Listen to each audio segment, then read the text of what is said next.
Bendito é o nome de Jesus. Abre em Mateus, irmãos, capítulo 15, verso 21. Diz assim: E partindo Jesus dali, foi para as partes de Tiro e Sidom.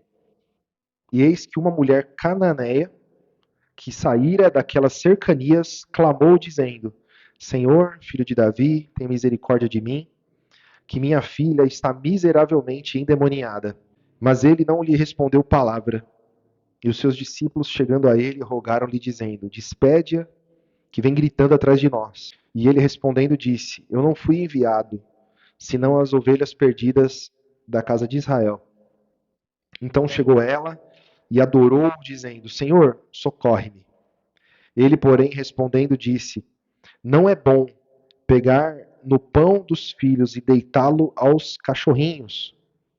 E ela disse: Sim, Senhor, mas também os cachorrinhos comem das migalhas que caem da mesa dos seus senhores. Então respondeu Jesus e disse-lhe: Ó mulher, grande é a tua fé, seja isso feito para contigo como tu desejas. E desde aquela hora sua filha ficou sã. E partindo Jesus dali, veio ao mar da Galiléia e subindo a um monte assentou-se lá. E vieram a ele grandes multidões que traziam consigo coxos, cegos, mudos, aleijados e outros muitos, e os lançaram aos pés de Jesus e ele os sarou. E de tal sorte que a multidão se maravilhou, vendo os mudos a falar, os aleijados sãos, os coxos a andar e os cegos a ver, e glorificava o Deus de Israel. Que interessante, irmãos. Então, os irmãos, se lerem esse texto aqui, parece que o Senhor Jesus estava meio com o coração duro, né? Como que uma mulher vai até ele e ele não responde à mulher? Como que a mulher vai até ele e ele dá uma resposta dessa? Mas como nós sabemos, né, irmãos, o Senhor Jesus, ele fez muitos atos ensinando coisas espirituais. Então, eu não posso entender que o Senhor Jesus veio só por um judeu. Mas se eu ler o texto, eu posso entender isso, só com o texto. Ele disse: Eu não fui enviado, senão as ovelhas perdidas da casa de Israel. Eu vim para o povo de Israel. Então essa mulher é uma mulher cananeia, não vou responder, não vou atender o que essa mulher está pedindo. E ele diz depois: Não é bom pegar no pão dos filhos e deitá-lo aos cachorrinhos. Então o Senhor Jesus, ele está dando uma lição aqui, não é só para essa mulher. O Senhor Jesus, ele está dando uma lição para o povo que andava com ele. Veja que eles mesmos falavam assim: olha, despede ela, está incomodando a gente. Bota para correr essa senhora aí. Eles viviam assim. O povo de Israel sempre se achou um povo especial. Por quê? Porque está escrito que eles eram. O Senhor apareceu para eles e falou que eles seriam. Mas, em dado momento, o que a mulher diz? A mulher foi humilde. Senhor, até os cachorrinhos comem as migalhas que caem da mesa do seu senhor. Ou seja, eu me coloco porque eu preciso, nem que for só de uma migalha, mas eu preciso. Eu preciso, Senhor. Dá uma migalhinha para mim, um farelinho aí para mim que eu quero. Eu preciso. E aí o Senhor Jesus diz para essa mulher: Ó mulher, grande é a tua fé. Não seja isso feito. Seja, perdão, não seja. Vou ler de novo. Ó mulher, grande é a tua fé. Seja isso feito para contigo como tu desejas. E desde aquela hora, a sua filha ficou sã. Então o Senhor Jesus, ele desenvolveu essa conversa, mas o Senhor Jesus sempre quis libertar. Mas ele mostra e nos ensina a perseverar em oração. Perseverar em buscar a Deus. Então nós vemos que depois o Senhor Jesus foi e libertou muitas pessoas. E dá aqui algumas coisas impossíveis. E vieram a ele, verso 30, grandes multidões que traziam consigo coxos, cegos, mudos, aleijados e outros muitos, e os lançaram aos pés de Jesus, e ele os sarou. Então, se os irmãos lembrarem, tem outros milagres que o Senhor Jesus fez com pessoas de outras nações. É um fato, ele veio mesmo em Israel. Havia algo ali em Israel que veio sobre o povo de Israel e sobre toda a humanidade também, mas veio ali. Foi ali que foi dada a lei. Foi para esse povo. Foi esse povo que foi amaldiçoado. Foi esse povo que recebeu a maldição da lei. Foi esse povo que recebeu leis, estatutos e ordenanças. E o Senhor Jesus veio para desfazer as obras do diabo. A palavra ensina isso. O Senhor Jesus foi ali libertar aquele povo e libertar toda a população do mundo, para todo o que querer. Então, todas as pessoas que buscam a Jesus, elas vão encontrar. Quem quer Jesus, quem quer salvação, vai encontrar. Glória a Jesus. A questão é, que salvação é essa? Que Jesus é esse? Porque muitos receberam a revelação de um Jesus que só faz essas coisas. Né? Os irmãos já aprenderam isso. O Senhor Jesus aqui curou coxos, mancos, cegos, aleijados. Mas a palavra do Evangelho, ela ensina que o Senhor Jesus ele fez isso espiritualmente. Então, as promessas que falavam de Jesus levar as enfermidades, sarar feridas, o Senhor Jesus falava de coisas espirituais. E para ensinar as coisas espirituais, ele fazia as coisas materiais. Então ele curou muitas pessoas, ele deu vista, ele deu libertação, porque ensinando as pessoas que na vida espiritual ele estava fazendo essas coisas. Então muitos de nós andávamos pelo mundo aí, com pernas e nervos bem firmes, mas estávamos mancos espiritualmente, estávamos aleijados espiritualmente. Muitos de nós aí nem usávamos óculos, mas éramos cegos.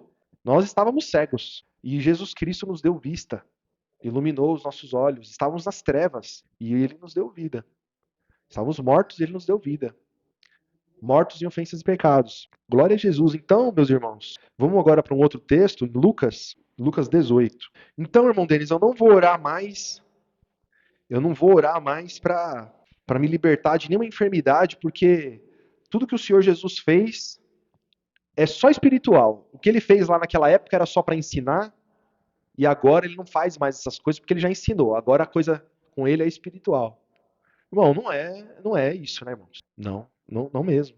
Nós cremos no poder de Deus, no milagre. O Senhor Jesus nos ensinou a crer no milagre. Mas é um fato que a principal obra de Deus é a cura dos olhos espirituais. É a libertação das limitações espirituais. Esse é o principal. Por quê? Porque uma pessoa que não conhece Jesus, que não conhece a verdade, tem um encontro com Jesus, recebe uma libertação da sua carne. Se ela não tem entendimento, ela continua sem entendimento. Ela continua sem entendimento. Algumas pessoas receberam um milagre, ou acreditam que receberam um milagre, através de um amuleto.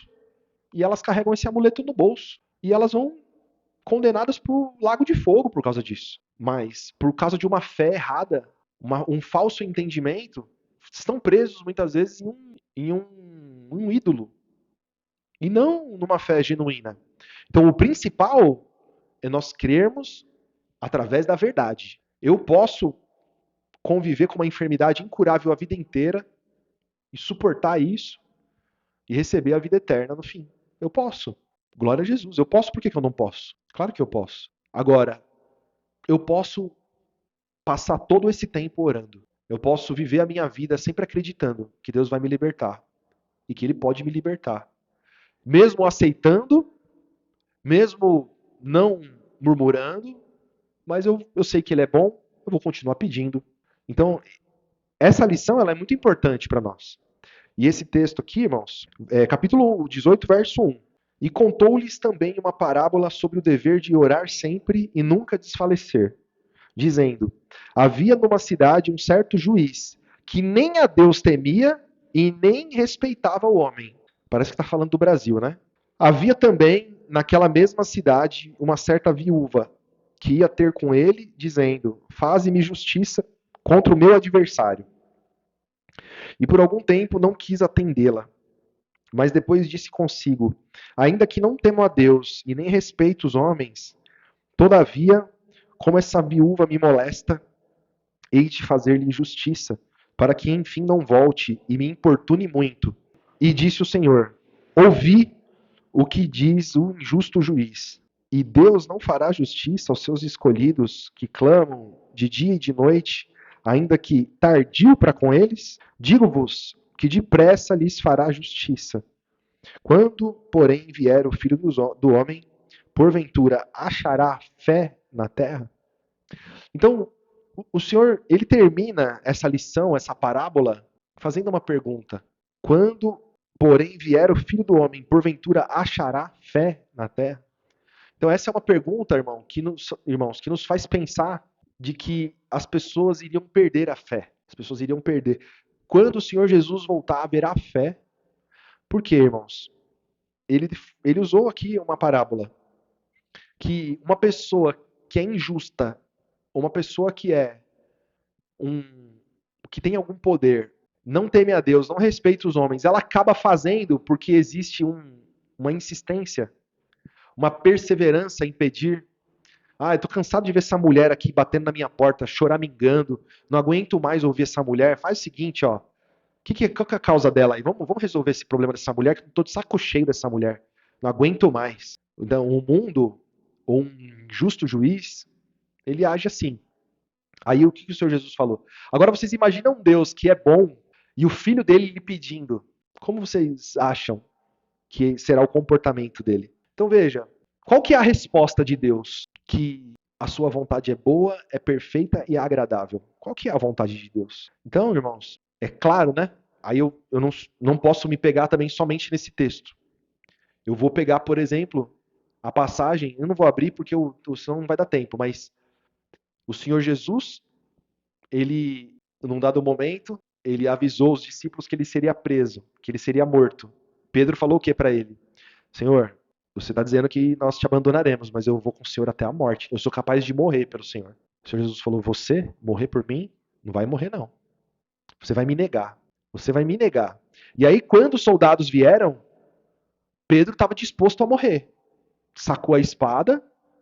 Imagina só, você acha que esse homem estava disposto a morrer ou não estava? Ele atacou um soldado romano.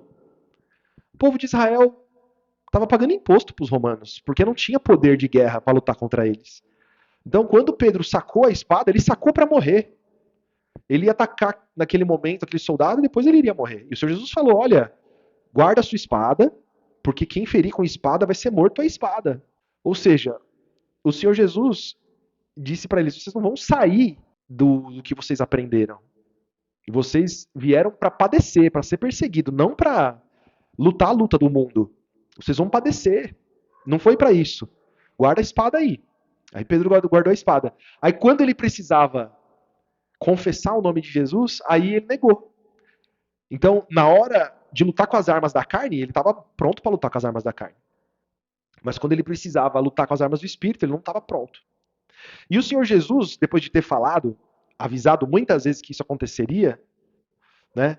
Nesse exato momento, o que, que ele diz? Ou você acha que eu não oraria a Deus e ele me enviaria 12 legiões de anjos? Não lembro agora quantas legiões eram de anjos, né? Quantos soldados de Deus, né? De Deus, né? Não do príncipe desse mundo. Para me defender. Se eu quisesse, era só eu pedir. Mas o Senhor Jesus, há poucos minutos. Minutos não, né, irmãos? Poucos instantes antes, horas, né? Antes daquele fato, o Senhor Jesus orava no Getsemane. O Senhor Jesus não orou no Getsemane? Senhor, se for possível, passa de mim esse cálice. Como que ele fala para Pedro? Se eu quisesse, eu oraria a Deus e ele me protegeria para eu não ser pego pelos romanos. Como que o Senhor Jesus, no momento, está orando para passar o cálice e no outro momento diz: ó, se eu quisesse, era só eu orar e ele me libertaria? Ele não orou? Isso parece, irmãos, olhando assim, parece uma contradição. E não é nenhuma contradição, porque o Senhor Jesus ele ensina de forma espiritual. Então, quando o Senhor Jesus ora, ele chama os discípulos para orar com ele. Vocês vão me ouvir orando, vocês vão participar da oração comigo. E o Senhor Jesus nos ensina a orar pelas coisas impossíveis. No momento da aflição, ore. No momento da necessidade, ore. Busque.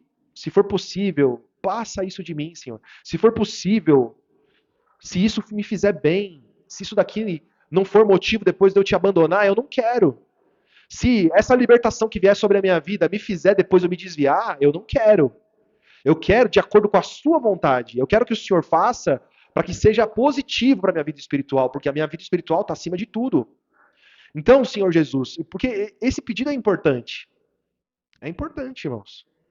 Porque, infelizmente, é uma realidade, irmãos. Isso é uma realidade. Quando nós estamos fracos, nós buscamos a Deus e nos fortalecemos. Lembra do apóstolo Paulo?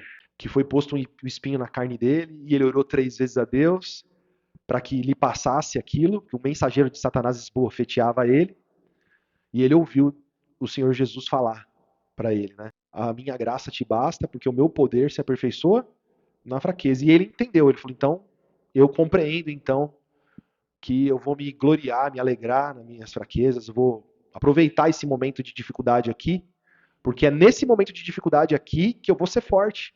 É nesse momento aqui que eu vou orar, é nesse momento aqui que eu vou crescer na fé, na paciência, que eu vou aprender a ser humilde, que eu vou aprender a perdoar, que eu vou aprender que eu sou falho, que eu sou fraco, que eu sou incapaz, que eu sou frágil, que eu não sou tudo isso que eu achava, não. Então, irmãos, nós, quando nós estamos em momento de dificuldade, é um momento que nós buscamos mais a Deus. Então, quando alguém procura uma igreja para resolver um problema sem entendimento nenhum, muitas vezes, na grande maioria das vezes, resolver aquele problema ali vai fazer mal para ele, não vai fazer bem. Vai fazer mal. A pessoa, ela recebe ali uma libertação e aí ela vai aproveitar a vida. E quando ela permanece buscando, indo atrás, ela tem a libertação dela do espírito. Ela tem uma revelação do seu entendimento. Ela ouve palavras e mais palavras. As orações dela confessam muitas coisas e ela vai aprendendo com aquilo. Então é importante demais, irmãos, nós nunca desfalecermos na oração. A oração é muito importante. Buscar aquilo que você tem de necessidade, aquilo que você precisa, que é importante para você de alguma forma. Você tem que sempre colocar na mesa, junto com o evangelho, e olhar e falar: isso aqui é justo, isso aqui é louvável, isso aqui é bom, ou isso aqui vai me fazer algum mal. Se eu começar a desejar ser milionário, irmão, isso é falta de entendimento. Uma pessoa que começar a orar para querer ser famoso, sei lá, eu tô jogando alguma coisa assim bem esdrúxula para os irmãos entenderem. Esse tipo de pedido, irmãos, não tá certo. Não vai dar certo. É que nem um filho teu te pedir alguma coisa assim muito absurda. Você não vai fazer só porque ele te pediu, porque você ama ele. Só assim, não, filho, você tá doido? Isso vai te fazer mal. Não posso fazer isso por você, de jeito nenhum. Não, mas você não pode fazer? Eu posso fazer. Você tem dinheiro para comprar? Tenho. Mas eu não vou, porque vai te fazer mal. Você pode morrer. Você pode ter um prejuízo muito grande. Isso aí pode te causar um prejuízo no futuro. Então eu não vou fazer. Com Deus é a mesma coisa. Só que com Deus as coisas são tão profundas e a gente não consegue entender. Mas o que você pode fazer? Orar, pedir, bater, não é? Lá em Mateus 7, e vamos terminar lá. 7:7. Pedi e dar-se-vos-á. Buscai e encontrareis. Batei e abrir-se-vos-á. Porque aquele que pede recebe, e o que busca encontra, e o que bate, abrir-se-lhe-á. E qual dentre vós é o homem que, pedindo-lhe pão, o seu filho lhe dará uma pedra? E pedindo-lhe peixe, lhe dará uma serpente? E se vós, sendo maus, sabeis dar boas coisas aos vossos filhos, quanto mais o vosso Pai que está nos céus dará bens aos que lhe pedirem? Olha só, então o Senhor Jesus está dizendo o quê? Mais uma vez, ele está motivando a gente a buscar. A busca, ela vai te trazer coisas muito boas. Ainda que aquilo que é o objeto principal da sua oração não venha imediatamente. Ainda que não venha, mas você tem que perseverar, você tem que buscar. Irmãos, uma vez, eu não sei se eu já contei isso para os irmãos. Eu estava numa fase tão difícil, irmão, no começo do meu casamento. Bem no comecinho. Eu estava devendo aluguel, eu estava com dívida nas Casas Bahia, tinha lá uns carnê lá, eu não sei se era Casas Bahia, não lembro agora, acho que era. Tinha lá umas contas para pagar, eu estava todo endividado. E na igreja que eu pertencia, eu fotografava casamento, mas eu não fotografava por dinheiro. Era uma forma que eu fazia para ajudar as pessoas pobres. Mas eu era pobre. Então, eu comprei não, foi um serviço que eu fiz, a pessoa não tinha dinheiro para pagar, me deu uma máquina de fotografia. E eu comecei a fotografar com aquela máquina, casamento. Só que aquela máquina ela era muito velha, era uma máquina profissional, mas ela usava filme ainda. Irmãos, o filme fotográfico, não sei se vocês sabem como que é, quando você aperta o botão da máquina antiga, tem um negócio na máquina que chama obturador. Em milissegundos ele abre assim, ó. Ele abre e fecha. Entra assim, em milissegundos, um feixe de luz, que é o que a lente da câmera pegou. Aquele feixe de luz, ele marca o filme. E aquele filme, quando você leva ele para revelar, Tem que ser numa câmara escura.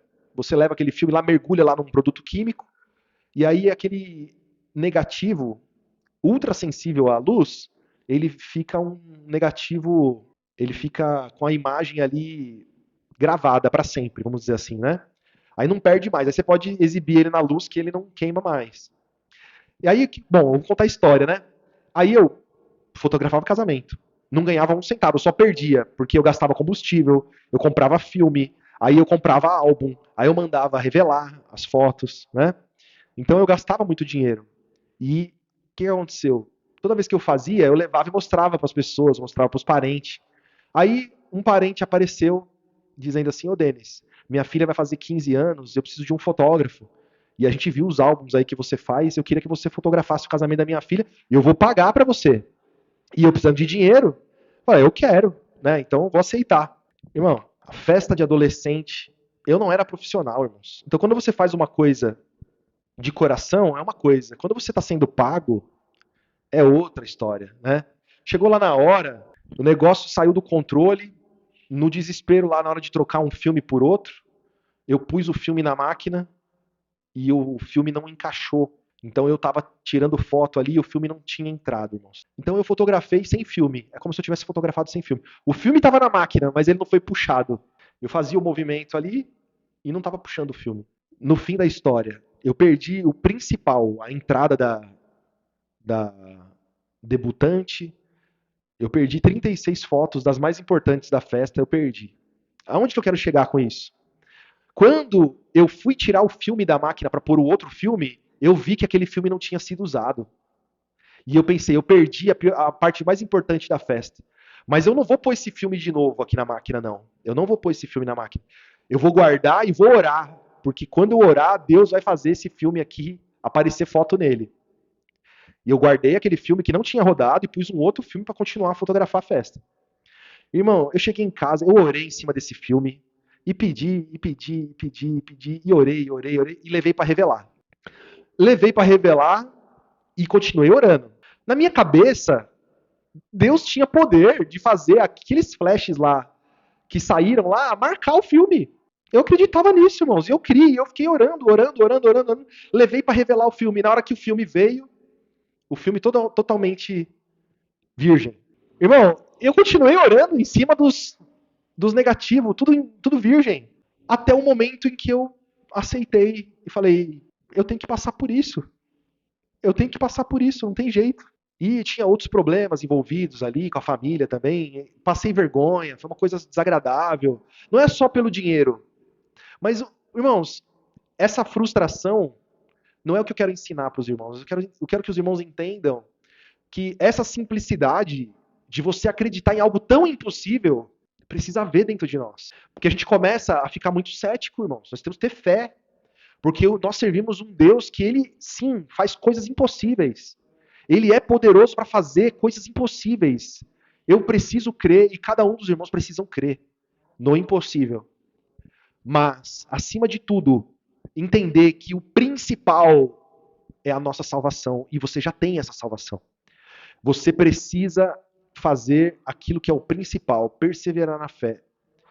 A sua fé não depende de nenhum milagre. Porque o maior milagre Jesus Cristo já consumou. Um homem e uma mulher morta em ofensas e pecados, filho do diabo, filho das trevas, ele te fez filho de Deus. Você estava nas trevas, agora você é um filho da luz. Você estava morto e agora você está vivo para toda a eternidade. Isso é o principal. Então nisso você tem que se firmar. Então nunca, jamais você vai murmurar contra Deus.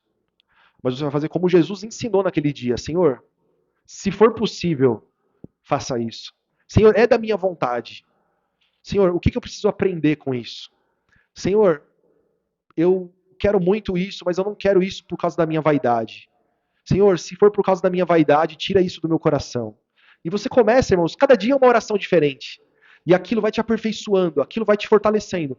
E o dia, se for da vontade de Deus, que tem uma vontade boa, perfeita e agradável, vai acontecer. Mas nós nunca podemos, nunca esmorecer, desanimar, nunca podemos, irmãos, jamais desfalecer na fé. Mas temos que crer, porque Deus, ele é poderoso e não existe nada impossível para Deus. Porque para Deus, tudo é possível.